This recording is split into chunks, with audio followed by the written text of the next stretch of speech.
Hey photographers, welcome to the Bokeh Podcast. I'm your host, Nathan Holritz, and I'm here to help you build a sustainable photography business.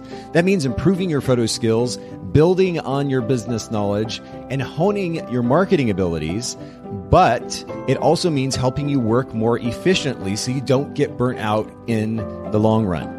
We do try to bring the show to you commercial free, so make sure to check out our sponsors, photographersedit.com and Miilu, Miilu.com.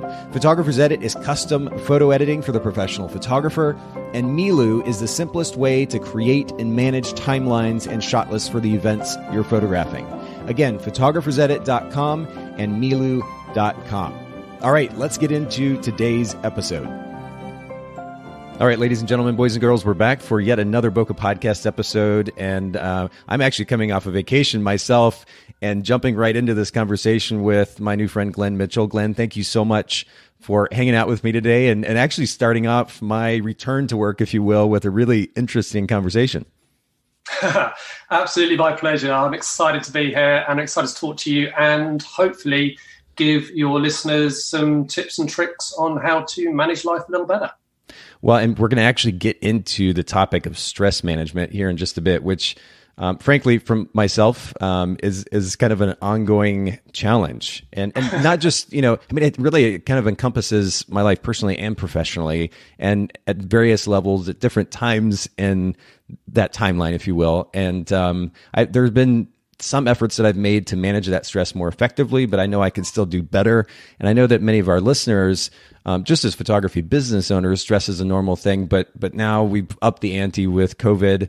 And so I think it's an extremely relevant conversation, and we're going to get into the details of that here in just a little bit. But I guess just to introduce you a little bit, will you share with our listeners, I guess, the photography side as well as the lifestyle coaching side of your business or your entrepreneurial life? Yeah, absolutely. So myself and my better half are wedding photographers, myself and Nicola. We are a wedding photography duo based in the Cotswolds in the UK, and we specialise in weddings at country houses, mansions and palaces, and generally we service clients from London and the overseas. And my passion has always been into health, wellness and lifestyle design as well. So off the back of that, a couple of years ago, I actually launched a company called Thrive Through Life, which is a training and coaching company for service-based lifestyle entrepreneurs, such as photographers, health coaches, yoga teachers, florists, cake makers, basically to take them and develop their life and their business so it takes them from where they are to where they actually want to be. I love it. And I love the brevity in which you're able to sum that up. And this is something we talk about quite a bit on the podcast, the significance of brand position and ultimately communicating that brand position in a concise yet effective manner, in a way that helps that particular business stand out from the so-called competition in whatever the local marketplace is. And so that's really a great segue actually to this first question, what's normally the first question, which has to do with brand position. Can you sum up you just did so for your lifestyle brand. What about the photography side of things? For the photography business, it is very much based on it. I like to say we are a destination wedding photographers who just happen to live in the destination where we shoot the weddings. So we have a lot of photographers that come into the Cotswolds in the United Kingdom, from America, from around the world, and from London. And that is the place and the location they choose to get married. And we predominantly serve those clients getting married in country houses, mansions, and the palaces around the area. I love how just kind of nonchalantly you say mansions and palaces. Like that's just a normal thing. We have them on the end of every corner, don't worry. That's brilliant. And how long have you and Nicola been photographing together? We are approaching a decade now. No way. That's awesome. 10 years in business. Wow. That's great. Well, congratulations to you both. And we'll make sure, of course, to link to your website, glenmitchellphotography.com, as well as the lifestyle brand, thrivethroughlife.com, in the show notes at bokehpodcast.com. I'll go ahead and throw out the Instagram handle as well, Thrive Through Life. And of course, we'll put that in the show notes at bokehpodcast.com. Let me jump to the next question. Your experience as a business owner, a decade or potentially more in the making now, what would you say has been one of the most important lessons you've learned about providing a wonderful customer experience? Totally. Look, it sounds a little cliche, but I cannot stress enough how important it is to know your customer, and to not just know your customer, but to actually care about them. You know, as business owners, when we understand what our clients' concerns are, what their desires are, then we can meet those desires and we can exceed those expectations.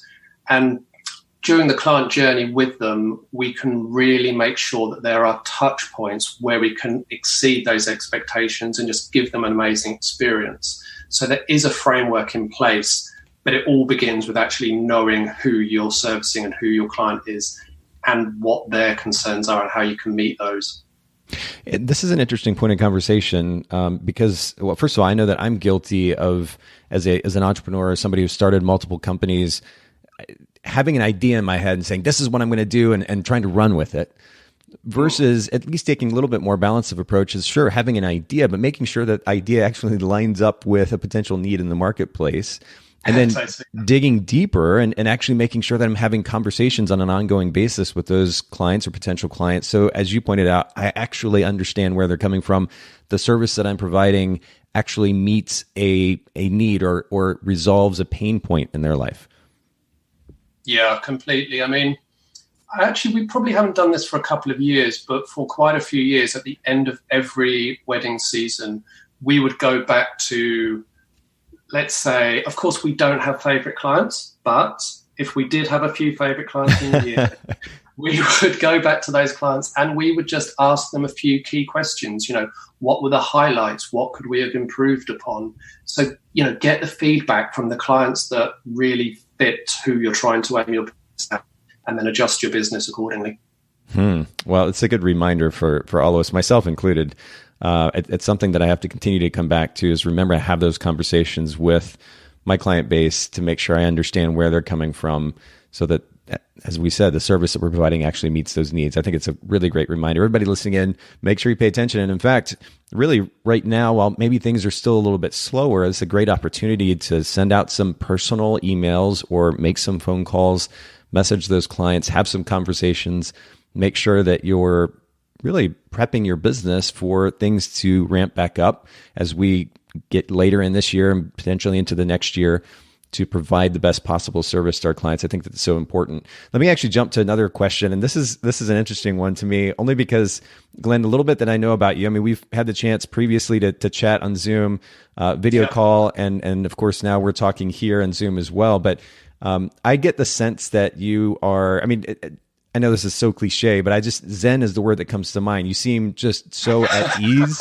and at peace. And when I look through your Instagram account, Thrive Through Life, similar vibe coming across. When I go to thrivethroughlife.com, similar vibe. And I'm sure that's intentional, but I also get the sense that that's probably... never trust the Instagram account. Never trust the Instagram. Well, I get the sense this is an actual reflection of who you are. So I'm curious about how you manage time and find whatever the better balance is for you between running a company or multiple companies and also having time for yourself, that space, the freedom to clear your head.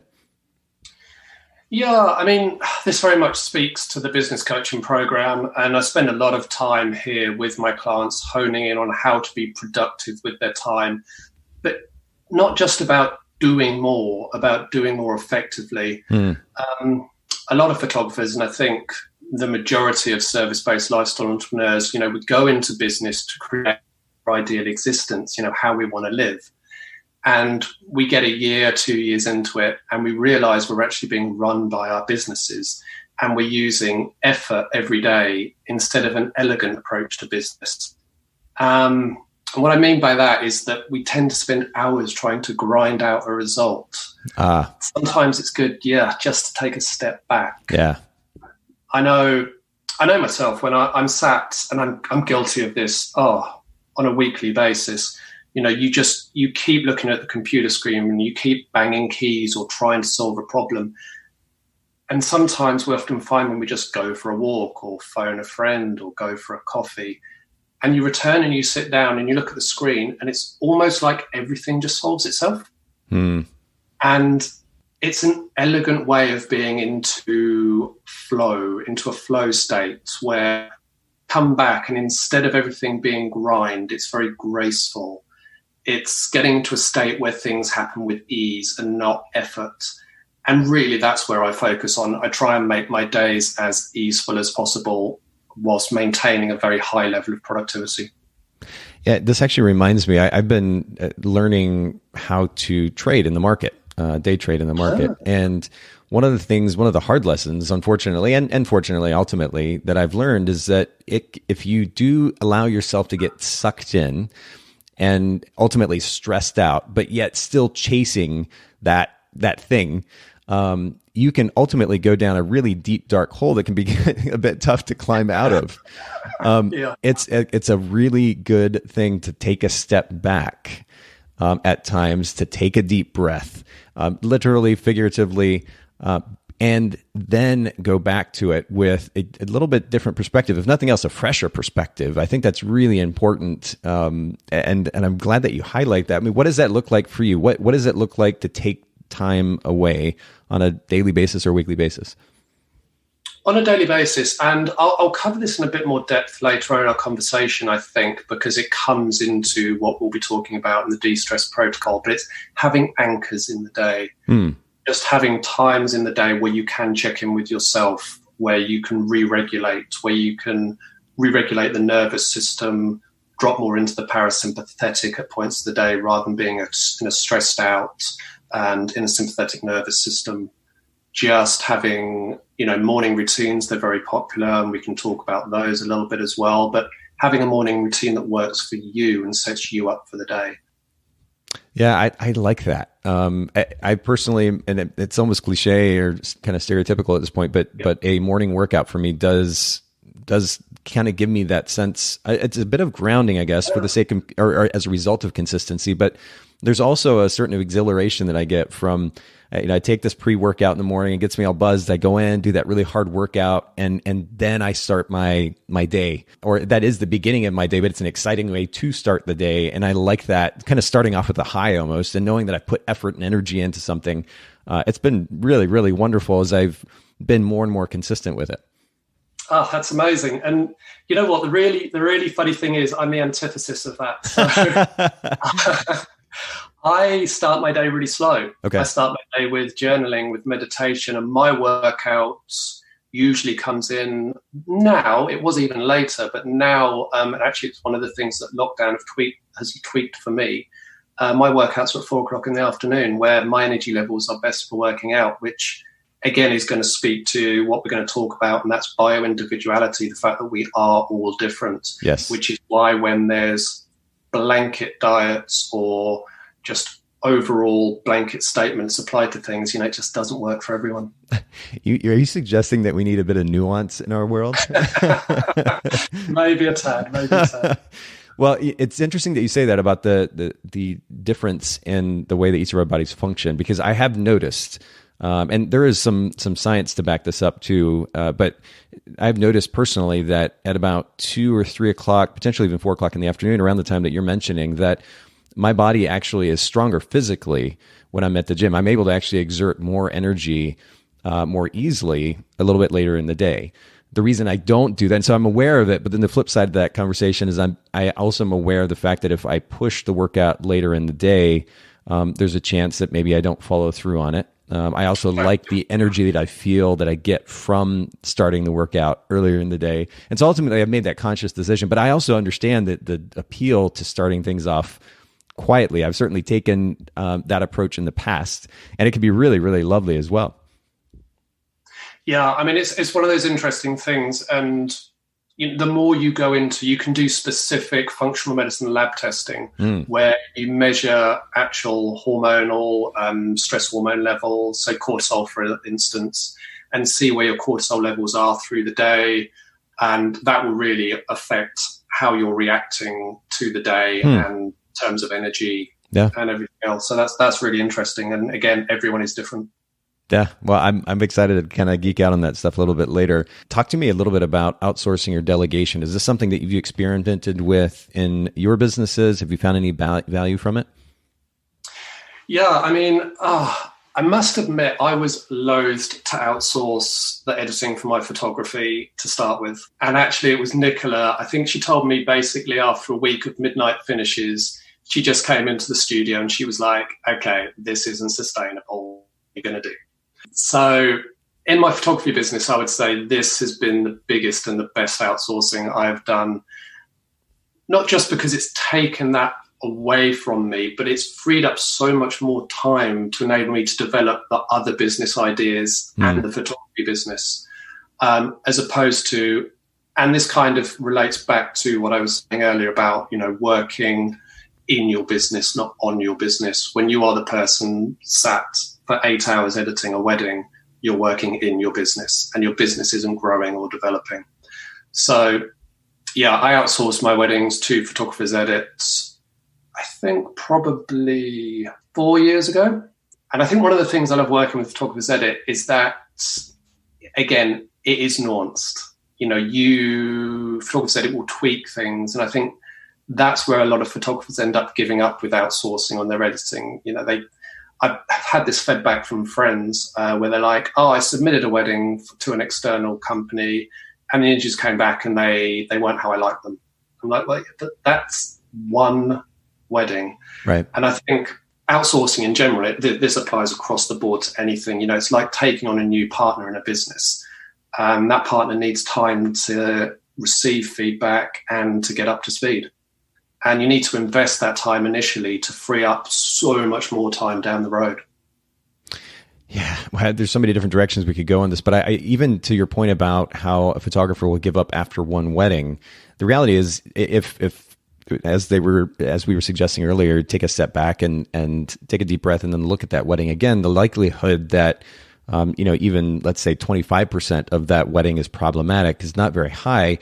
They are apprehensive to begin with. They're not quite sure how this whole process works, what it looks like. They're not even used to maybe delegating just as a general idea. In fact, most individual sole proprietors are not. And wearing every single hat. Yeah, exactly. And the thing that I'd like to joke about is, we're used to talking to ourselves and we can make at least some sense of that. Now we have to talk to somebody else and ask them or tell them to do something and make sure that it comes across in a way that they're able to understand it, and then that is actually carried out. I mean, it's a very complicated process, or it can be.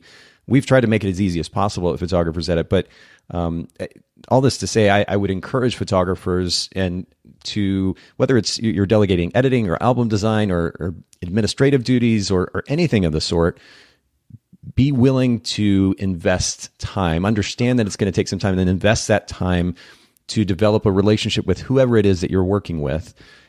Because it will pay off in the long run. And as Glenn has pointed out, it gives you the ability to take a step back, to look at the big picture, to focus on those things that are going to actually not just grow your own business currently, but potentially even give you opportunities elsewhere if you have the freedom to be able to do so. If you're spending 8 hours processing or 12 or 16 or 20 hours processing wedding, you can't do that. So I really appreciate the perspective. And I have to say this, and I know I do this regularly, but that was not a setup, Glenn, for you to promo Photographers Edit, but I really appreciate the shout out and also appreciate the opportunity to work with you. And I appreciate you sharing your perspective on the matter as well. But I want to keep going because I know we've got a loaded topic to get to. Talk to me about an exciting book that has just made a real impact on your personal life, your business, maybe a combination of both.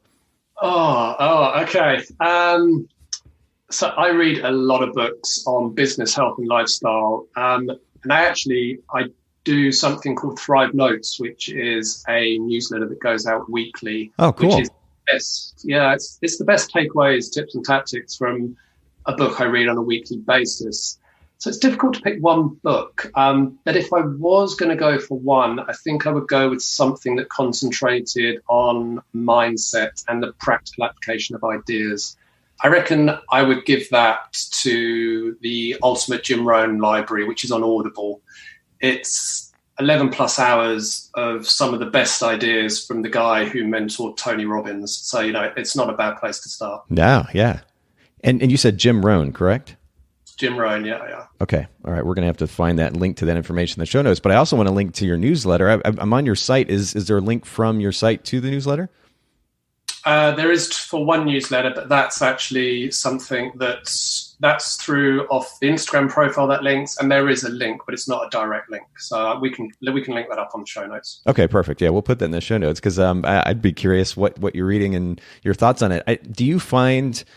I think it's wonderful to read and to consume information from those who have experience and can lend advice, but the flip side of the conversation for me anyway is we take an insane amount of information on a daily basis now. How are you able to balance the consumption of information with the actual application of that information as you're reading a book, at least a book a week? Great question. I'm not sure I do balance it, but I think when you are taking in that amount of information, I'm pretty selective about the information that comes into my streams. For instance, I haven't watched the news in probably 3 years. Yeah. And that's not to say that I'm not aware of world events. I use an RSS feed called Feedly. Yes. That pulls in certain trusted news sources into my RSS feed, and that's what I use basically to keep me abreast. Whereas it avoids, so Facebook, for instance, I very, very rarely spend more than maybe 2 or 3 minutes a day on Facebook, if that. Yep. So that's how I manage it, is I try and make sure that my inputs are quality inputs. Yes, that's really, really good. And actually very, very similar to you. I usually, for me, being on Facebook is checking just to see if there are notifications that I need to respond to. Exactly. Totally. And that's kind of the extent of it, because it's just exhausting going through it. But the other thing you pointed out was Feedly, and I've been a massive fan of Feedly for years now. It is my it's the go-to app for myself as well. In fact, one of the ways that I'll consume news on a daily basis is on the mornings that I do a workout at the gym and have a bit of extra time to actually sit in the massage chair afterwards. I'll sit in the massage chair and I'll go through my Feedly account, and I have it broken up into various categories, and I can make sure that I'm staying up to date on industry news and tech news and so forth. I have a few different categories, but it's a really great tool, I think, for multiple reasons. One, you have access to a lot of information, and you can be very, very specific. You can pull, as you pointed out, those RSS feeds from just a massive amount of potential resources. But for me, I love the fact that I can scroll through the headlines and then just click on the relevant articles. And that way, I'm not just, a lot of these, for example, if you go to, let's just say CNN.com, for example, go to CNN.com, and it's just this massive amount of text thrown at you, and you don't even know how to sort through it. In fact, I'm kind of blown away at the poor design of that particular site. But it can be overwhelming. We're overwhelmed enough as it is with information. So Feedly enables us to be able to only call in the information that we want, A, and then secondly, to very quickly scroll through that feed and choose the articles that we actually want to dig into a little bit more. I think it's a really nice format. Yeah, it's fantastic. We'll actually link to Feedly in the show notes for everybody who's curious too at bokehpodcast.com. They have a web-based interface. I also am on an iPhone. They've got an iPhone app. I'm assuming they have one as well on Android. So we'll link to those in the show notes. But let's actually get into the conversation at hand today, the main focus, which is how to manage stress as a photography business owner. As we pointed out earlier, Glenn, you're a photographer, but you are also a certified integrative health practitioner, a qualified yoga, movement, and meditation teacher. This is a pretty wide expanse of skill sets. What got you into these in the first place? Yeah, my overriding passion, I guess, in my life, it's always been the term coined by Tim Ferriss, which is lifestyle design. And that's the idea that you are in control of how your life turns out. And as small business owners, you are very responsible for the outcomes of your life. And that means your whole life, not just the success of your business, but it's your health, your vitality, your relationships, and just the joy of your existence day in, day out. And that's why I launched Thrive Through Life really a couple of years ago now, was to help other service-based lifestyle entrepreneurs create the business and the lifestyles they crave, as we were talking about earlier, through elegance and not effort. That life doesn't have to be effort, it doesn't have to be grind. It can be efficient and it can be elegant. And one of the things that helps me achieve this, which we're going to be talking about today, is optimizing people's well-being through a process called the DESTRESSS Protocol. What I've kind of found is that dealing with clients as well, if clients are not in a peak state of health, it's very difficult for them to action everything else in their life because they're always wading through mud. Yeah. Nothing is quite as clear and as vital and as energy filled as it could be. That's a really great point. And you see, I mean, if you ever are on Facebook and you're scrolling through and you talk about, or you're reading through the commentary from the various followers, connections, friends, etc. A lot of people talk about stress or how they're having a difficult time in life. And you've got to at least wonder the association between that and the way that they're also managing their health. Are they getting good enough sleep? Are they exercising regularly? Are they doing things that enable them to be more mindful on a daily basis? And of course, the list goes on, and we're going to get into some of this stuff. But it is such a strong there's such a strong association between our physical and mental health, and ultimately our emotional well-being on a daily basis, and stress management, or on the flip side of that, anxiety is a very common conversation now in our day-to-day lives. And yet I think, sadly, a lot of it could be avoided. And so we're going to talk about the DESTRESSS Protocol here in just a second. Before I go there, though, I'm curious about something. You talk about the significance of responsibility, that we actually have the ability to create the lives that we want. Why is there, and maybe this is almost rhetorical in nature, but why is there a tendency of a lot of people, I know I see it in American culture, maybe you see it there in the UK as well, to kind of just say, this is, quote, who I am, and then just let it go. They don't actually step beyond this little box that they live in. Yeah, I mean, there are so many reasons for this, but we are essentially conditioned from the time we are born to fit into society's expectations of us. And I don't think anyone is doing it maliciously. I don't think anyone is trying to keep us down. It is just the society that has been created. It's the education system that we are put through. It does like to, and humans, we love putting people in boxes. We love categorizing things. And quite often, we find ourselves put into a box and we accept that box. And the older we get, the more this instills what can be referred to as limiting beliefs into us. That it's then really difficult, without working with somebody else that can point these out to us and help us work through them, to step into what is the true power that we all have, which, we're all capable of doing amazing things if we just allow ourselves to step into this. Yeah, I think when I hear you talk about the idea of society putting us in boxes, though, almost that phrase or that idea in and of itself seems to sum up the way that a lot of people are thinking, though. It's so-and-so did this to me. Government did this to me. My family did this to me. My partner, my ex, or whoever it is kind of did this to me, put me in this place. And I don't want to minimize the significance of the effect that others have on our lives. But I think, when we're talking about creating the lives that we want, we have to step beyond that mentality, acknowledge the fact that we have the ability to make change, to step beyond whatever so-called box we have been put in, or maybe put ourselves in. I am such and such personality, or I have this tendency, or I do this thing, that we can actually step beyond that. I think a lot of the problem to begin with is that most people don't necessarily realize, or if they realize, they don't fully take the responsibility for the fact that they can create their own life, the life that they want to. And then it starts internally, that they can make that change there, and then that will actually ultimately spread outward. Yeah, I mean, completely. And it is something that is talked about a lot now, is that we should take full responsibility for our actions. We define our lives, and we do need to take responsibility for that.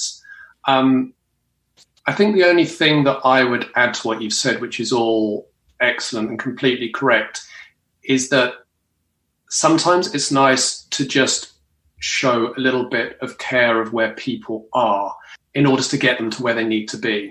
Fair. I found this with clients. If I'm working with a client and I just go, take responsibility for your life. Okay, this is it. It's all on you. You take responsibility. This is a huge amount to put onto somebody's shoulders straight away. Yeah.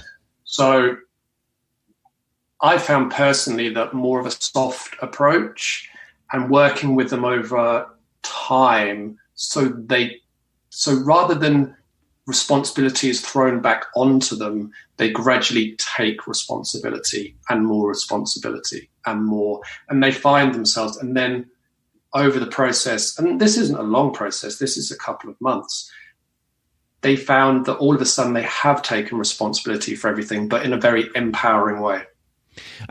I'm kind of smiling. I was probably smiling externally, but certainly internally as I'm listening to you, because your empathy, first of all, it puts you in a great place to run the type of coaching service that you do. But I also realize and reminded consistently that I need to be more empathetic. And so the reminder is a great one. But I do wonder, the flip side of that conversation, where's the balance? Because, in American culture anyway, there is this tendency, we've kind of, like, the pendulum has swung the totally opposite direction, and now everything is, quote, okay, and everybody's empathetic, you're okay, and you're all good, and you're awesome, and on and on and on. And that in no way ultimately helps, or necessarily, I should say, helps those people actually move forward. Their insecurities are dealt with for the time being in a Facebook thread, but it's not actually helping them make change.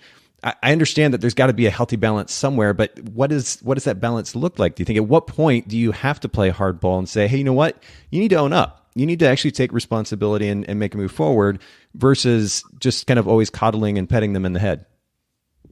Yeah, I mean, I wish there was a one size fits all answer. Nuance. It's like the third week at 12:04.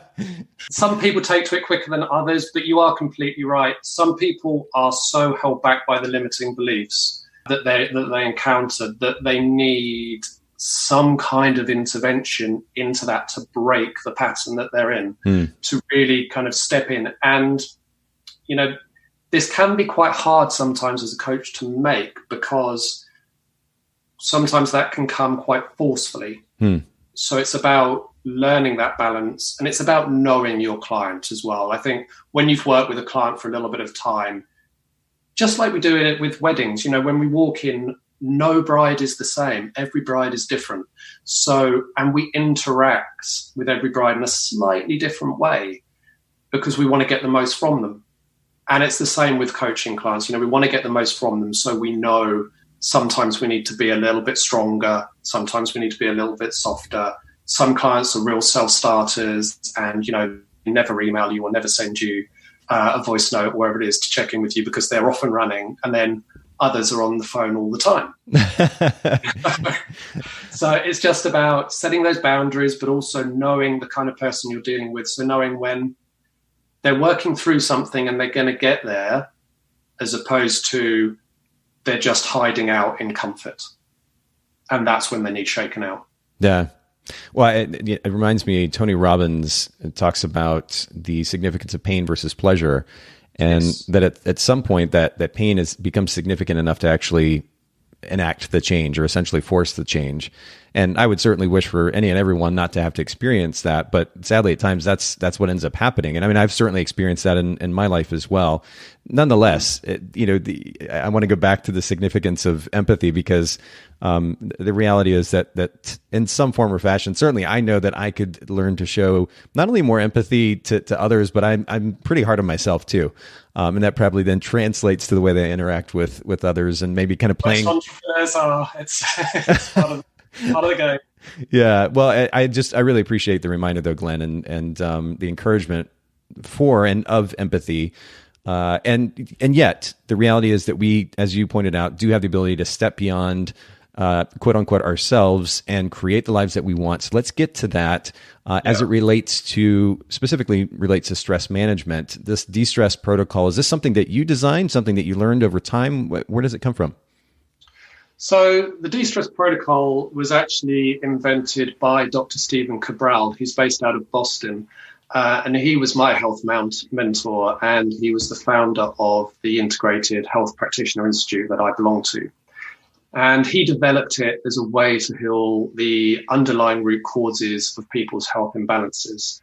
So as HP health coaches, we don't diagnose, treat, or cure any disease, but rather we look for the underlying root causes that manifest in imbalances and create well-being issues. And then once we rebalance and optimize the body and mind, then everything in people's lives start to upgrade. And for me, this gives my clients a baseline really from which to create the business and the lifestyle that they're actually looking for. That's really good. Okay, well, I want to get into details of the distress protocol. I'm going to go ahead and add the typical caveat, which is that this is not meant to be medical advice, but I know that there's some pretty important concepts here that we're going to talk about. So would you mind, Glenn, just breaking down what de-stress actually stands for? Okay, so the de-stress protocol is diet, exercise, stress, toxins, rest, sleep, supplements, and success mindset. Okay, cool. All right, so it looks like we have 3 S's on the end. I'm actually on your site right now. De-stress. I see one about emotional balance as well. Yes. Okay, cool. All right, so I'm just going to read through these one more time: diet, exercise, stress, toxins, rest, emotional balance, supplements, success mindset, and we'll add sleep in there as well because that's certainly important. Yeah, that will kind of come in under the rest. Perfect. Well, will you just kind of walk us through each of these and explain how this then relates to managing stress as photography business owners? Certainly. So the first one we'll start with is diet. Diet's always a funny one to start with because everyone eats, so everyone automatically thinks they're an expert on food. So the fact is we're all right and we're all right in what we eat, but we often need guidance to find the right way to eat for us. And we've already alluded to this earlier in the conversation, is that bio-individuality really comes to the fore because we all need different things in our diet to really thrive. So, for instance, myself and Nicola, we eat differently. It's predominantly the same, but differently in amounts because we need different things. And again, that's why whenever the latest dark craze arrives, I tend to be a little skeptical, as one size definitely doesn't fit all. There are some best practices, of course. And Michael Pollan said something that your listeners may know, and he said, eat plants, mostly green, not too much. And that's a pretty good baseline from where to start. Now, that doesn't mean that we shouldn't add in foods, but there's a doctor called Dr. Michael Hyman, and he calls them condiments, which I really love. I really love the term, because they're an addition to the meal. They're not the majority of your plate. And Glenn, just to jump in here really quickly, you broke up for a second. Did you say condiments? Like we're talking about meat, adding just a little bit of meat? Exactly. Okay. So yeah, there's Dr. Michael Hyman. He calls them condiments. Got it. Okay. So basically, they are an addition to the meal, and they're not the majority of your plate. Yes, and I wish I had the stats in front of me, but there is a nutritionist and an athlete who I've followed for quite some time. His name is Ben Greenfield. Yes, talked about the percentage of protein. For the longest time, it was assumed that we needed a lot more protein than we actually do, not just for sustenance, but even for the ability to build muscle. And it's not actually that high a percentage. I want to say something in the realm of 10%, if that.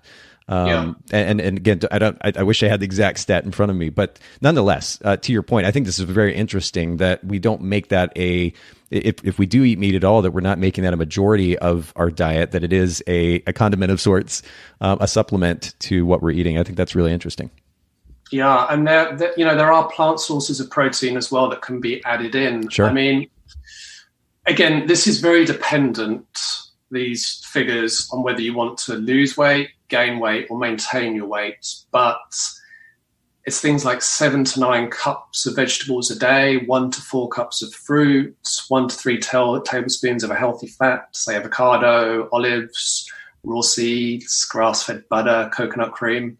That can really help just keeping to those balances to optimize depending on what your goals are. A really quick win for me, and this is something that I've been doing for a couple of years, and I would encourage your listeners to give this a go, and that is to have a smoothie for breakfast. My go-to is a product called Daily Nutritional Support by Equilibrium Nutrition, which is an American product. And yes, I do ship it from America to the UK. And yes, I do have to pay customs on it. It's that good, huh? It's that good. So I will put that with some coconut water or coconut milk and some blueberries, which is an amazing antioxidant. And that is basically how I start my day every day. I want to highlight the fact too that what you just described as far as the ingredients of that smoothie isn't majority sugar, because I think a lot of people, and you see this on Instagram even, the morning smoothie, and it's like 75% fruit, which is just this rush, this massive sugar to our system, which certainly is not. Yeah, it's not doing us much good in the long run. So I just wanted to highlight that, Glenn, because I think that's really important. Yeah, because we can riff on that a little bit, because essentially what happens, we'll go in, we'll have a couple of cups of coffee in the morning, and then we think we're being healthy by having a strawberry, banana, mango smoothie. Right. Essentially, our blood sugar spikes, the caffeine is getting us all hyped up, and that's going to give you an amazing burst of a sugar rush, and then you're just going to drop down and you're going to crash, and you're going to crash hard. Where what you're actually looking for, and even now, the smoothie, for instance, most people will also chug a smoothie, whereas a smoothie, really and truly, it should be taken over 45 minutes. And that just allows for a slow release of energy to just keep you going. So, you can put it in a smoothie shaker bottle, take it with you to work, take it in the car, and just take it as and when you need it. I will also add in, because my body type, I'm in Ayurvedic terms and what's called a Vata body type. So I'm quite thin. I struggle to put on large amounts of weight. So for myself, I will quite often add in overnight oats in the morning as well. Again, just to give me a more steady energy release for the day. But, if you're looking to lose weight, or you wouldn't add in the overnight oats. Yeah. The other thing I think that we should mention too is that most photographers, I understand somebody doing putting in a really hard, and I mean actually hard, hour workout, having a smoothie afterwards that might have some extra fruit in it. But your body's insulin sensitivity is up quite high at that point, and can actually take that extra sugar and dump it into the muscles where it needs to be for the next workout. The majority of people don't function in such a way that they actually need that sugar for energy. Their body may get used to having that spike in insulin release, but the reality is that the majority of the time, what we're doing especially as photography business owners, sitting in a computer, maybe even taking a walk from here to there, our body isn't actually using sugar as an energy source. So the fact that we keep dumping that in various forms, fruits, breads, etc., constantly, when our body's not actually using that as an energy source, means a higher likelihood that sugar then gets turned into fat later on. So, it's got to go somewhere, and where it goes is it's going to get stored in the adipose tissue of the cells, and it's going to make us inflamed. And inflammation really is, it's responsible for so many imbalances in the body.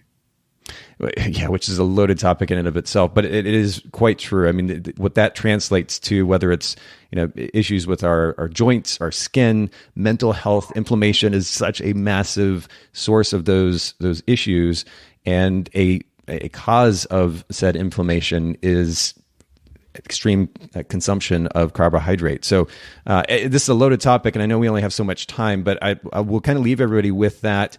The only other thing that I want to throw in here, and Glenn, feel free to add to this if you'd like, but for those who are not eating meat, just make sure that if you're taking in various plant sources of protein, that you have a complete amino acid profile, one that it's giving you enough of those amino acids so that your body has the ability, the building blocks, if you will, to stay healthy. I think that's really important to mention. Totally.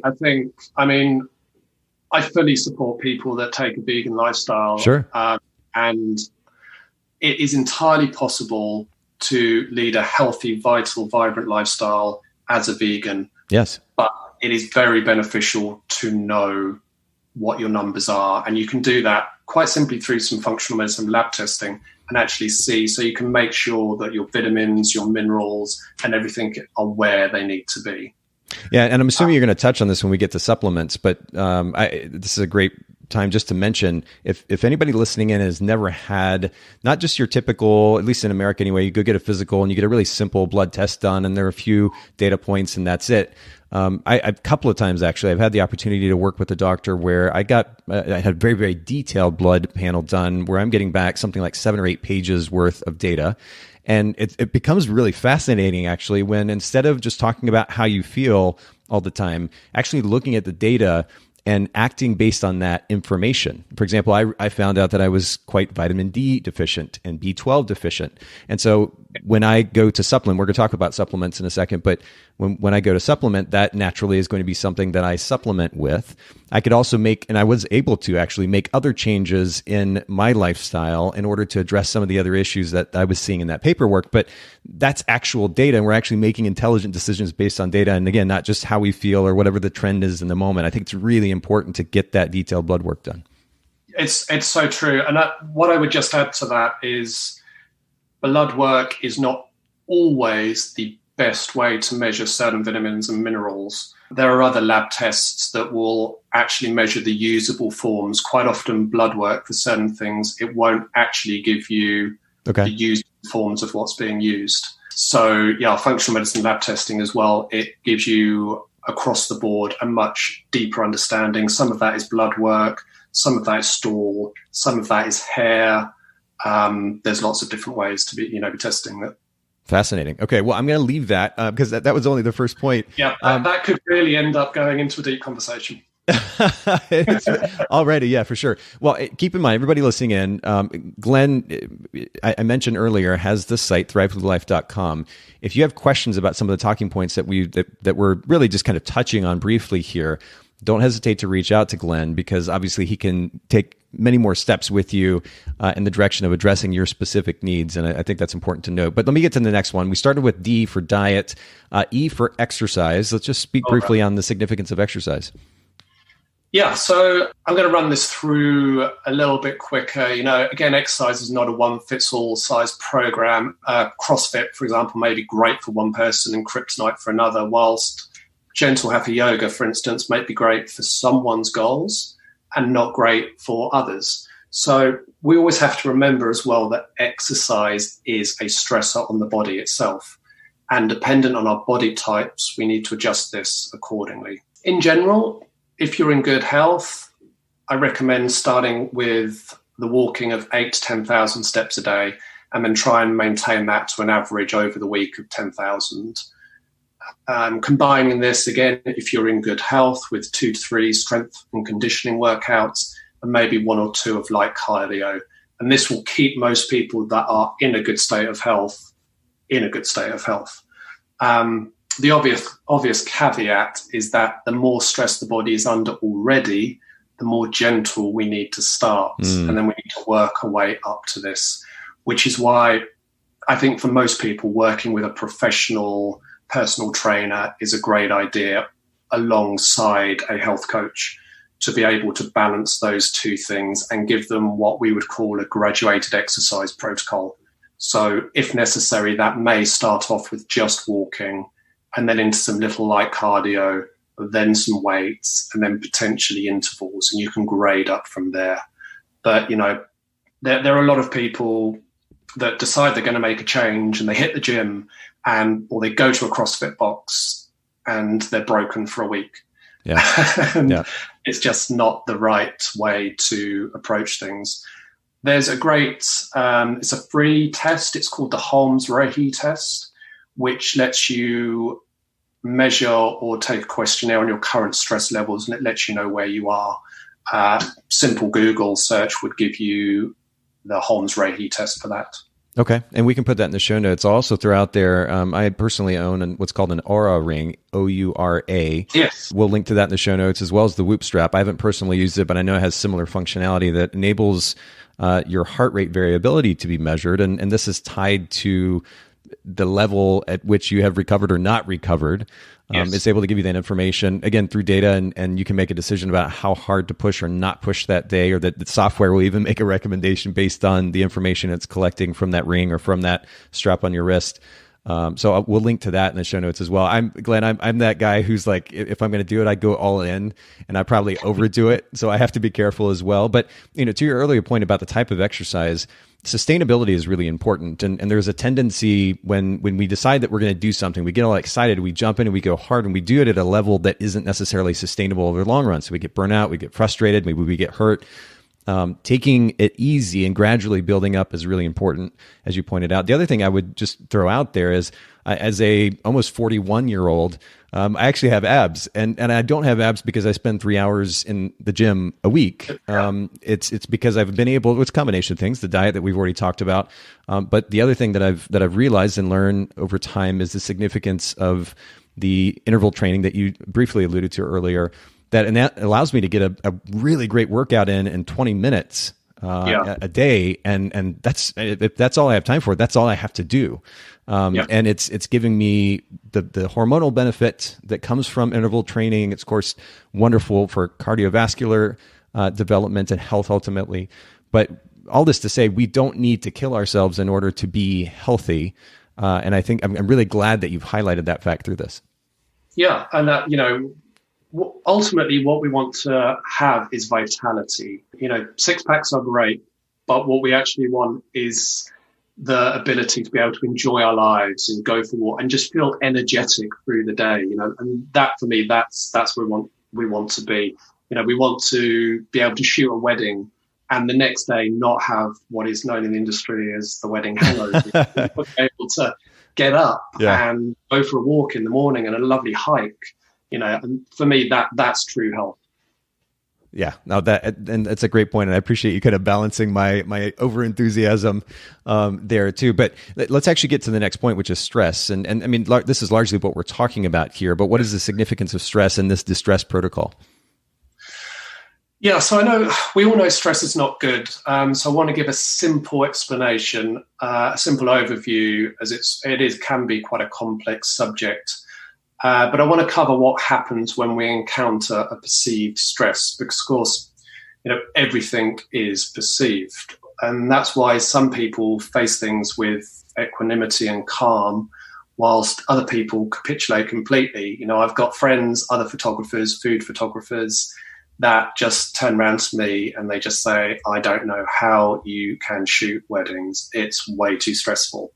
Whereas for me, I find a great amount of enjoyment from shooting a wedding, and I deal with the stress of a wedding day. There are stressful moments, but actually, in some ways, I feed off that. So there's something called the HPA axis, which is the hypothalamus pituitary adrenal axis.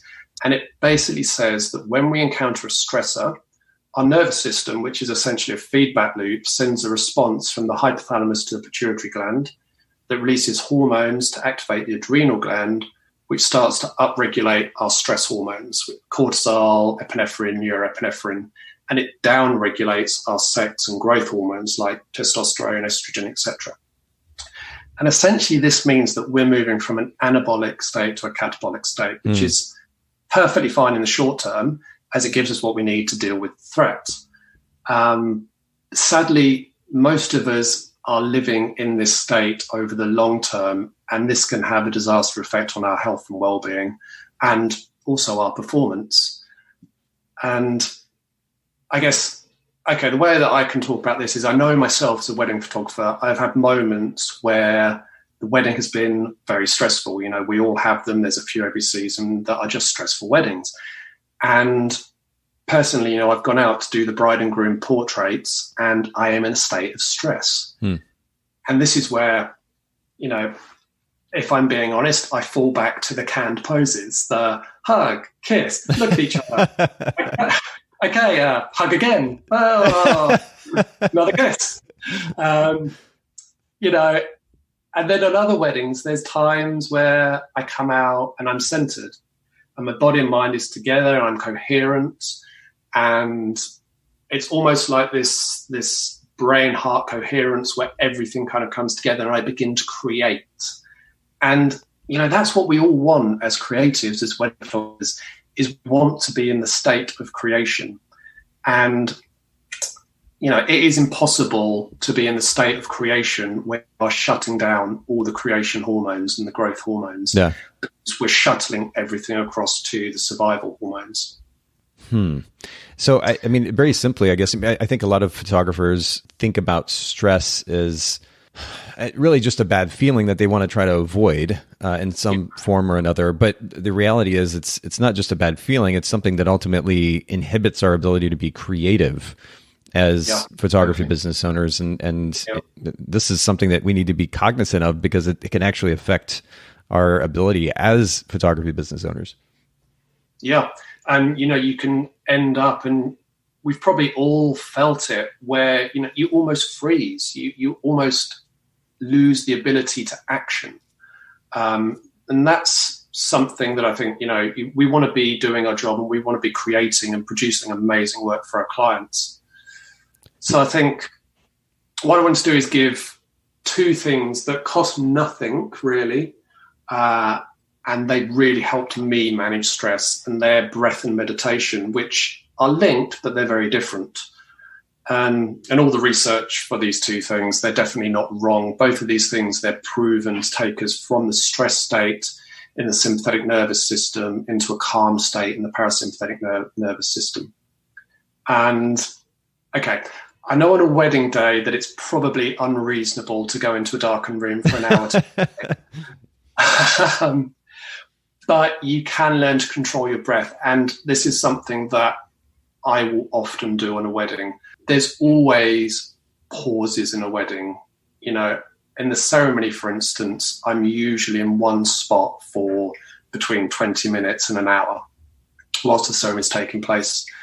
And this is time that I quite often will use just to center myself, because I know that I'm going to come out of that church and all hell's going to break loose with the confetti, and it's going to be all guns blazing until the wedding breakfast. Yeah. So this is my time. So whilst the ceremony is going on, obviously I'm shooting, but I'm trying to settle myself into a relaxed breathing rhythm. And the breathing rhythm I personally use is one that's called 507. So that's a count of 5 on the inhale, a short pause at the top, and a count of 7 on the exhale. Now, the count is really up to you. The more you do it, the longer your count will generally get, the more you practice. Okay. The general rule of thumb is to make the exhale longer than the inhale, because this induces a relaxed response. Because on the exhale, there's basically the vagus nerve releases a neurotransmitter called ACH, which goes to the heart, and that tells it to slow down. So then having your heart slow down is a very calming thing. And the more you can practice this, you can just feel your whole being start to center. Everything lines up again, and you're really ready to go into that second part with creation as the thing you're working from, as opposed to just survival, which, I think that's where a lot of photographers at that point in the day, when they come out and they're into that rush then after the ceremony, it's literally survival state. Yeah, I'm glad that you made that differentiation, creation versus survival, or another way to put it would be kind of a reactive mode versus a proactive mode, where I'm owning this and I'm going to create versus I'm just trying to function, which is how, not just on wedding days, a lot of photographers kind of function in their business, unfortunately, and that naturally leads to a stressful place. It's kind of, there is a cause there, a causal effect, but the stress also comes from that, and we need to take the time to, as Glenn is pointing out, take a deep breath, literally and figuratively, enabling us to then go back into the work that we're doing proactively rather than reactively. I think that's huge. And by the way, I have to say, Glenn, you're talking about lowering heart rate. This is something kind of fun that I've done. I don't know how many times now, but I can literally feel my heart slowing down as I take the time to do that breath work. It's kind of mind-boggling, actually, how we have this capability ultimately to calm our body down almost immediately, and largely through that breath work, intentional breath work. I think it's fascinating. Totally. There's this whole principle of heart-brain coherence now as well, where we can actually align the frequencies from brain to heart, and there's a feedback loop there as well. That, again, that's very much taking us into different frequencies, into higher creation frequencies. Yeah, speaking of frequencies, I will just make the side note before we keep going because we don't have a whole lot more time here. But you mentioned binaural beats under the stress management section of the DESTRESSS Protocol on your website. Of course, we'll link to that page in the show notes at bokehpodcast.com as well. That's also something that I've experienced or experimented with. It's again a loaded topic that we won't get into at the moment. But for those who might be curious, you can actually check out if you've got an iPhone. I have an app called just very simply Binaural. And it's a beautifully designed app that I really love, have used multiple times. And it's quite fascinating, actually, that in using the research suggests that by listening to these various frequencies, you can actually enable your brain to get into the state associated with that particular frequency. And if that is de-stressing, getting into a meditative state, you can potentially do that with something like this app. So we'll link to that in the show notes as well. No, that's cool. I'm going to check that out too. Very cool. Well, I'm jumping to the next letter Yes. in de-stress, toxins. Will you just briefly touch on the topic? Yeah. So, I mean, toxins are everywhere in modern society. And the good news is our bodies are actually really good at removing them, but we need to give them the support they need. So there are 77,000 man-made toxins around us now, and only roughly 2% have been tested for toxicity and potential carcinogenic effects. So pesticides sprayed in our food, there's mercury in the oceans, fluoride in our drinking water, DDT on everything, dental amalgams, the cosmetics we use, mold. Now, before we get too much down to a real scare tactics here, I don't think we all need to move to New Zealand and move into a log cabin. I think it's wise and it's possible to eliminate these toxins from our life and just reduce our exposure. So the best way I can do this is to say just some simple detoxification of toxins. Eating organic, first of all, is great for this, not taking pesticides that we don't have to. If you cannot eat organic with everything, there's something, again, which we can link to in the show notes called the Dirty Dozen and the Clean 15 list, which is a great starting point. Undertaking a quarterly functional medicine detox, which I do as a matter of standard. That's a liver detox. And again, that just helps remove toxins out of the body. Then there's just simple things like dry brushing, which stimulates the lymph system, which helps move toxins out of the body. Saunas, ideally infrared saunas, is fantastic. Getting a massage, who doesn't love a massage? You know, again, that just helps move toxins through. Epsom bath salts, they're brilliant. They really help. Rebounding is also good. You know, this is an area where I know we're not going to be able to not be affected by toxins. So I don't get too caught up in the, oh my God, we're surrounded by toxins. What are we going to do about it? Because there isn't a whole lot we can do about it if we're going to lead a normal life. Right. So what we want to do is just make sure we're removing them in the best way possible. Yeah, that's, you know, especially when it comes to the conversation around plastics, for example, that's huge because the hormonal effects of the chemicals used in various plastics that you know we have around us all the time has been quite significant. But I've made, you know, even if it's something as simple as getting rid of all your plastic water bottles and using glass water bottles or metal. I have these wonderful metal water bottles that I use. Just as one simple example, these are small things that we can do that, as you pointed out, Glenn, we don't have to stress about. We just make simple changes. Something else that I did in my house was to get rid of nonstick pans and go to, I have this awesome ceramic pan that I use to cook omelets in, and you know, minimizing again the chemical intake from the nonstick, the various chemicals that they're using in the nonstick pans. Also something else to think about. There's a company I think called Green Pan. That's what I use, and they're so cheap. They're the same kind of price. I mean, the Crusade are amazing, but they're an investment. And one day I will own a set of the Crusade. I think I use the same brand that you do. It really is a great little thing. And I'll put a little bit of coconut oil in there, which further helps minimize the chance that omelet sticks to the pan. But it's really great. So small changes like that can be made. You mentioned the significance of sauna. Sauna has massive amount of benefit, actually, including, you know, encouraging certainly sweat. The infrared sauna apparently has an even deeper effect. It's putting the infrared is actually from the inside out, so it's actually going below the layers of the skin, and then it's heating you up from there and then removing the toxins. So it's much more effective. Yeah, I've certainly done an infrared sauna. The one that I go to regularly, I don't have easy access to an infrared sauna regularly, so there is one nearby that I go to that sits. I'm not sure many people do right now.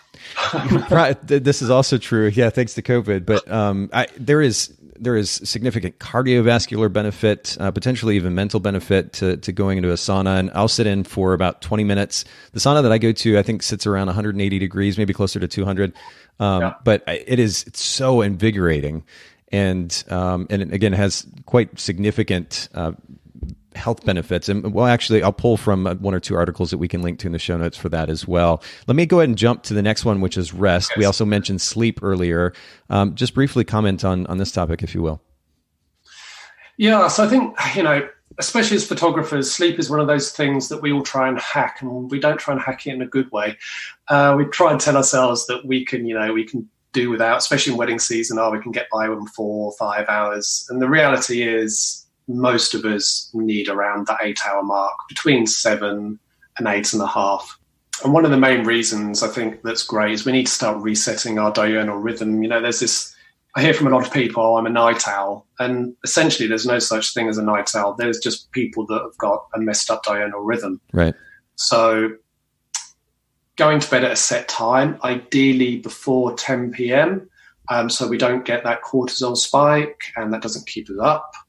And waking up around sunrise when the cortisol spike does start, which is around 6 a.m., you get this little spike in cortisol, which is a little energy push, and that's when you want to be getting up because you want to be taking advantage of that and starting your day in an energized state. And getting into this routine means we can rest and repair, which is essentially what sleep is for. I remember when I was doing my own editing, I would be up at 1 o'clock in the morning, still at my computer with blue light flooding my retinas because, you can't use any of these cool filters for the screen when you're doing color correction. True. And, it wasn't good for my overall well-being. So I thought I'd just go through a few tips for good sleep. The first one is stop eating 2 or 3 hours before bed. Give your body time to digest properly. There's nothing going to be a lot worse than lying in bed with your body still having to work through the digestive process. Make your bedroom as dark as possible. Just again, especially if we live in cities and we have lights everywhere, but you want to tell your body that it's time to start winding down. So we have shutters into our bedrooms. So literally blackout blinds are another great option, just so it's as dark as possible. Yeah. I use a wake-up light rather than a phone alarm, which I absolutely love. It's one of my top little hacks. Instead of it starts off about, you can set it, but it's about half an hour before you want to get up. It starts just a light into the room, mimics sunlight and sunrise, and it wakes me up without fail, I don't think I've ever had a phone alarm that didn't really just get me out of sleep in the most horrible way. Exactly. So, the wake up light is just an amazing little hack that, it doesn't cost much. Keep your bedroom cool. There are cool products if you're into these kind of things called chili pads, where even the different sides of the bed you can set to a specific temperature. But it just helps having your bedroom slightly cooler than the rest of your house. Also using breathable hypoallergenic bed sheets will help. Listening to soothing music, like you referenced binaural beats, they're a great thing to listen to as you're trying to wind down in the evening, even white noise. Another big thing for me is just make the bedroom an electric-free zone. I think a Kindle is allowed in our bedroom. And past that, obviously the wake light is electric, but even that, a lot of people will put them next to their bed, whereas I would recommend putting it further outside, just, on the other side of the room if you can, just so there's not too many electrical products around you. And dim the lighting and try and use warm lighting as well. Photographers will get this, the bright modern white LED that seems to have permeated our culture, which I think any photographer will identify as just a horrible light. Use warm lighting. It's just telling your body, the redder that light, the more your body's been told, okay, it's time to start calming down. if you nap in the day, which, given the chance, and if I feel I need it, I will do, keep that under 20 minutes so your body doesn't go into a deeper sleep cycle. And then the last one is supplements if required for sleep. Things like valerian root, passion flower, you can go to melatonin, chamomile. That will really help. And the second thing that really helps me is just having anchors in the day. This helps just manage all my stress. These are kind of non-negotiables for me that bring me back to equilibrium at set points in the day. They allow me to reconnect with myself, and they allow me to be on when I want to be on and then to switch off when I want to be. Well, I think the anchor points, going back to the significance of rest, also helps with that so-called schedule, right? Our body gets used to, I do this thing at this time of day. And yeah. I'm with you. Unfortunately, I don't have the science to back it up, but I hear people talk about being night owls, or I can't go to sleep early. I can't go to sleep early, and I can't get up early, and I can't help but think about the habits that they have likely developed over time and how that's led them to the place that they are. And we can, as we've talked about from the very beginning of this conversation, we have the ability to be able to create the life that we want to, and that includes the schedule within which we function. We create a little bit a loose structure that can ultimately help us better manage our ability to get good rest. And I think that's really important to note. I mean, there was a guy who's a natural hygienist called Herbert Shelton. He used to take people out into the forest before it became, it's coming around again and it's going to become very popular again. But he used to take them back out into the forest for long periods of time. But, I can guarantee you can take a night owl, and if you take them to the forest and you just let them go to sleep and live with sunrise and sunset, in 3 weeks, they're going to have completely reset their diurnal rhythm. They won't be a night owl anymore. Well, and that brings me to the next point, which is emotional balance, because I think the reality is that part of what is keeping people up late at night are emotional, mental, psychological issues. And that is a super loaded topic that we're not going to get into in depth at the moment, but it was at least a good segue to the next point, which is that we do need to be proactive in maintaining an emotional balance. This is this is the E in the DESTRESSS Protocol. What does that mean? How does that look for photographers? Yeah, so, a lot of us may have heard that your outer world is a reflection of your inner world, and then we have the limiting beliefs that are holding us back from becoming the highest versions of ourselves. And the way I think about this is, we have thoughts, the mind, and the mind, this creates emotions. And then the emotions create actions or reactions. And those actions or reactions then reinforce more thoughts along the same lines, and you end up in a feedback loop. Now, this cycle can be positive or it can be negative. And the great news is you get to choose. And you need to just develop the strength to reinforce the positive over the negative, and to rewrite any negative limiting beliefs or negative emotions, and then just put positivity into them. We spoke about Tony Robbins actually a couple of times, and he says, it's a great little phrase of his, that it is kill the monster when it's small. And there's no better place than when you're talking about toxic emotions. You want to kill that monster when it's small.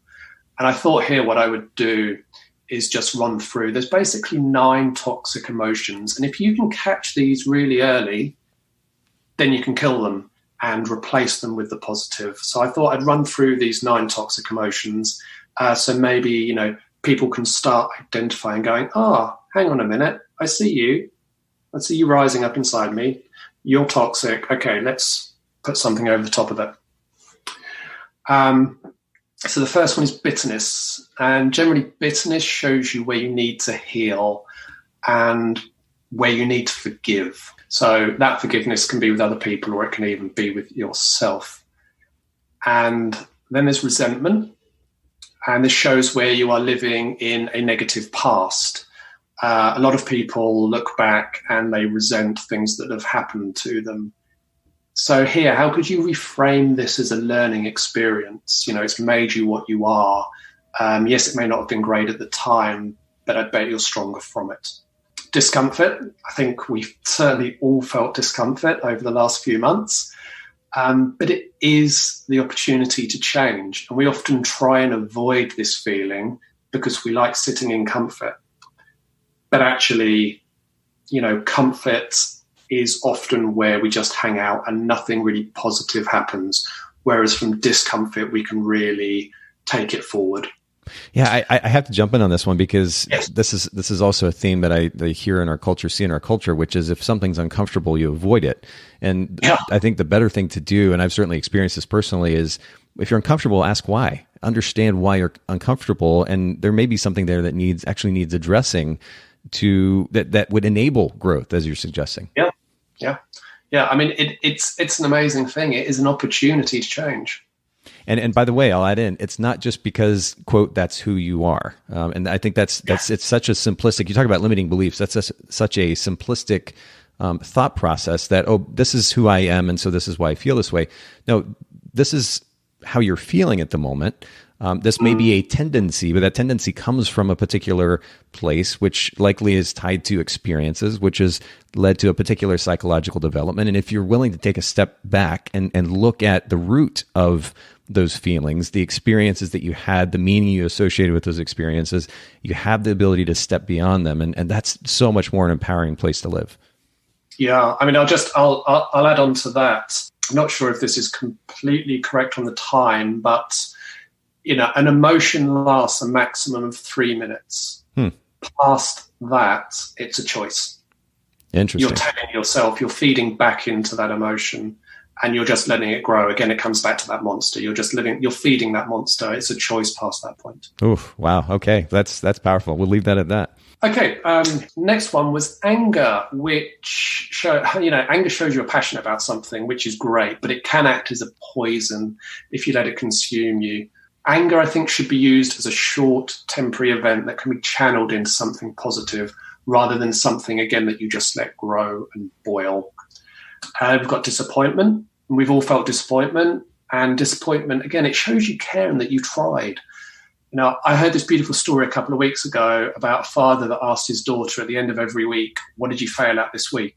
This question instilled in her that trying and growing was actually more important than succeeding. And if you try at everything, then that's great. Whereas if you're staying in your comfort zone, you're not growing. And then there's guilt, which is the expression of you still living through what you perceive to be others' expectations of you. Once you allow yourself to be you and create from your truth, then guilt will no longer manifest in your life because you're truly just expressing your own way of living.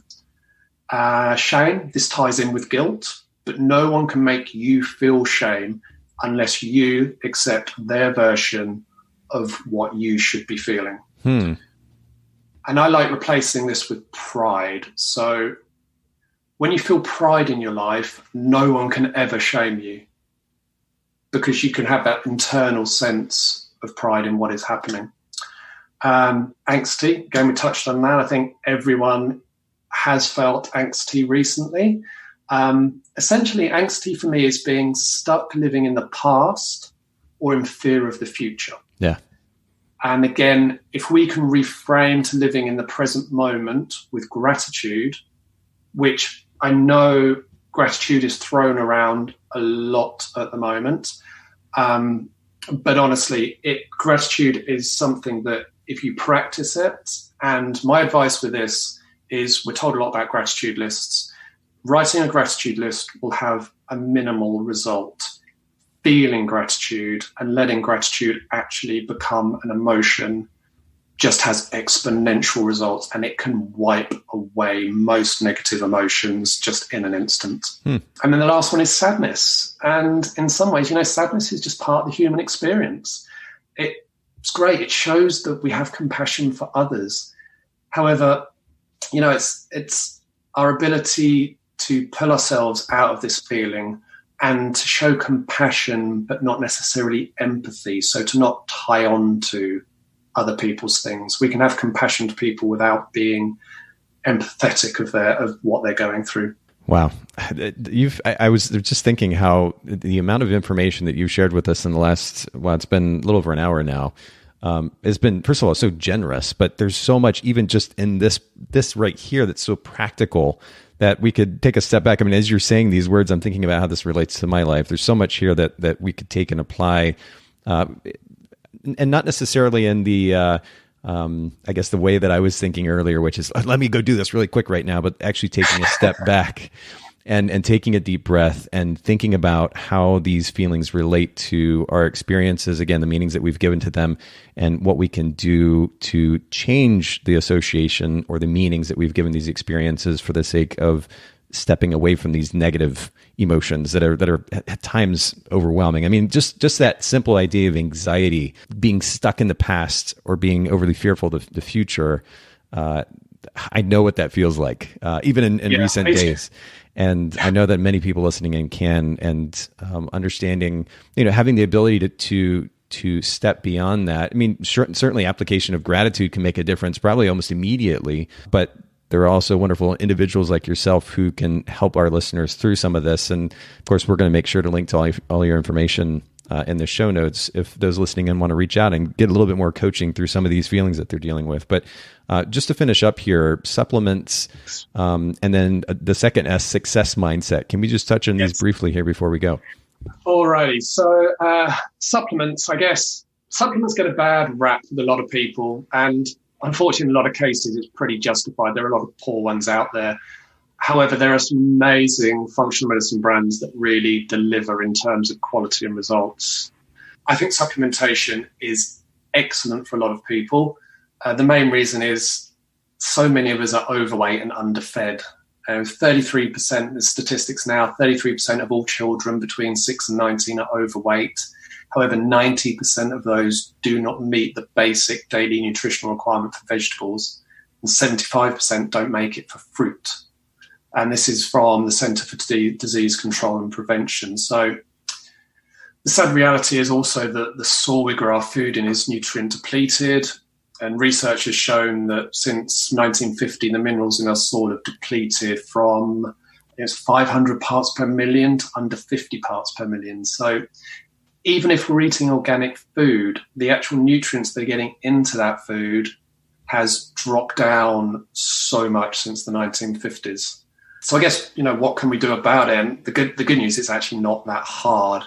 It comes back to the diet, make sure you are feeding the body with what it needs. And then I see supplements as exactly that. And I think that's where some people get a little bit carried away. A supplement is a supplement. It is a supplement to a healthy lifestyle. Right. So I thought here what would be a good idea is just to give, because supplements are also very bio-individual. It depends on what you need. But I thought I'd talk about what I use as a daily support, and, that we can go from there, and what my go-tos are in a day, and then what I keep in the cupboard.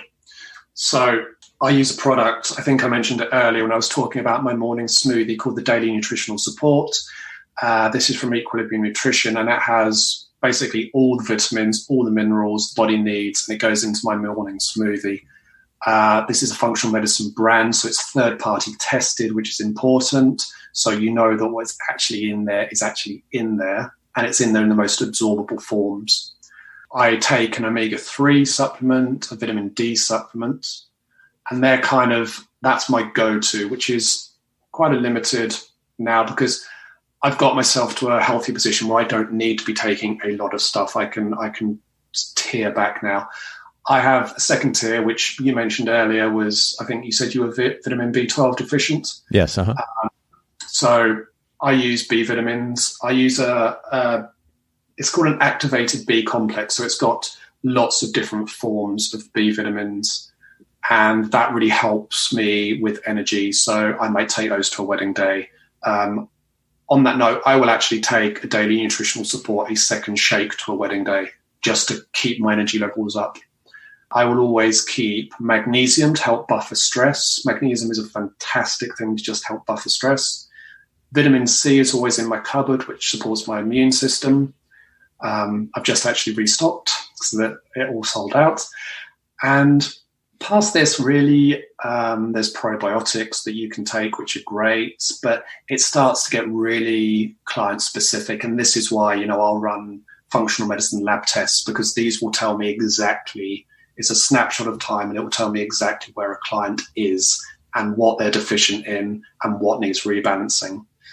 I play about with some fun stuff. I play about some adaptogens, but these are icings on the cake, and these are pretty much, they're not required unless you're really into that kind of stuff. Sure. Well, and I think a great place to go back to is what we were talking about earlier, getting some testing done. So at the very least, if somebody's going to supplement, they're not just randomly supplementing with whatever, got the most stars on Amazon or their random friend recommended to them, but they're actually supplementing based on needs. For me, vitamin D and B12, pretty significant needs. And that is for most people, in truth, that comes out in a lot of tests. Yeah, there was an interesting a lady named Dr. Rhonda Patrick. Her website is foundmyfitness.com. She was on Joe Rogan's podcast not too long ago and was talking about the just mind-boggling numbers when it comes to deficiency in vitamin D associated with COVID sickness, which is quite fascinating. Yeah, latest studies, yeah. Yeah, nonetheless, we most of us probably aren't outside enough, which is where we would naturally be getting that D. Yeah. And so supplementing with that might not hurt. But again, I would highly recommend getting in touch with your doctor, potentially a recommended naturopath locally that you can go and get this testing done so that you actually have data to back up the decisions that you're making for supplementation. This has gone longer than we normally do, Glenn. I really appreciate you giving us so much of your time, but just in closing, success mindset, it's the last S here. Alrighty. Yeah. So this comes at the end of the DESTRESSS Protocol, but the truth is, like, I start and finish with it. Our mindset comes, I think, from 3 processes that I work with. And the first is seeing it. You visualize what is possible. And whatever you can conceive, you can achieve. So first you've got to see it. Then you've got to believe it. And this is where the subconscious program comes in. This is where we overwrite limiting beliefs. We replace them with empowering, uplifting beliefs. And then the third is achieve it. And this is where the rubber meets the road. It's how we implement and how we break things down into actionable goals so we can actually get to where we want to go. For me, the root of all this is it's establishing a philosophy of life. I mean, I started reading a lot of philosophy probably nearly a decade ago. And like many things, you start with modeling others. When I started photography, I modeled other photographers that I admired and I liked their work. Same with philosophies. So I read a lot of Stoic texts, Buddhist texts, Zen, modern cognitive behavioral therapy teachings, and then some pretty esoteric and out there concepts over time. So that's enabled me to construct a personal philosophy that kind of embodies the way that I approach life. But also that should also be said that is always evolving. So there's just a few things that I thought I'd closed with. And these are just some of the core principles that I live by and that I also teach. First one is only concern yourself with the things in your control. I like the Serenity Prayer. For me, this encapsulates so much more than just any long text, and that's God grant me the serenity to accept the things I cannot change, the courage to change the things I can, and the wisdom to know the difference. I think that's just sums that whole principle up very, very clearly. The second thing, very relevant to the last few months, and that's things are happening for us, not to us. Everything that is happening is an opportunity for us to grow and embrace. And I know sometimes it doesn't feel that way, but a lot of these things we cannot control. So we just have to work with what we can. Third is always be a student. Come to things with a beginner's mind. This is addressed a lot in Zen teachings. We can't learn that which we already know, which I think is something, I think it was Epictetus that said that. And so if we come to something with a beginner's mind, we can always take more things in. Be happy with what you have, but open to receiving more. It's kind of a nice one. I think the other thing that I just want to finish with is you need to have a compelling vision for your future. And Zig Ziglar says this. He says, you hit what you aim at. So the one thing that you need to start with is you need to create an ideal existence. It's what I use as one of the first exercises with my clients. And it's just actually that compelling vision for what you want your life to look like. and what you need to do to get there. Yeah, and I think, the thought process of set a goal or aim for something, just go for it, you'll make it there. It's thrown around enough that a lot of people consciously or subconsciously tend to write it off. Yes. But I think being intentional about what we're trying to accomplish, if nothing else, enables us to focus on a day-to-day, week-to-week basis on doing the things that will get us there. Versus, I think that's a great thing with working with a coach, because we hear this, and you maybe hear this on this podcast, and you're right, it's the kind of throwaway thing that people go, oh yeah, I've heard that a million times. But when you work with a coach and the coach actually extracts out of you what it actually is you want to live, then quite often, that can be a very powerful thing for somebody to actually write down or vocalize that whole thing, and can quite often be quite emotional for people to actually come to themselves and be like, oh, that's actually how I want to live my life and what I want to create. Yeah. Oh, this has just been a real treat, honestly, Glenn. Thank you so much for breaking all this down for us. Just really thought-provoking and ultimately practical information. We're going to link to your sites, your website. So let me mention your photography site first, glenmitchellphotography.com, just like it sounds, and then thrivethroughlife.com. The same thing for Instagram, Thrive Through Life, and then your photography Instagram, which I didn't mention earlier, is Weddings by Nicola and Glenn, just like it sounds. And we'll put that in the show notes as well. And multiple businesses. Yeah, absolutely. Yeah, you got your hands full, but it seems like you got a good thing going for you, a nice balance. I really appreciate you sharing your perspective, your wisdom and advice. And thank you, everybody else, for listening in. I hope that you're able to take even some of these principles and concepts, apply it to your life. Let us know your experience with them. And for your listeners, if they want to dig a little bit deeper themselves, they can actually get a book. It's called The Rain Barrel Effect. It's by Dr. Stephen Cabral. It's all based on the DESTRESSS Protocol. And if they want to dig a little bit deeper and find out more, there's also in the back of that book, there's all the research to the clinical-based studies that back up everything that is in that book. Perfect. So and name that book one more time. You broke up just a little bit.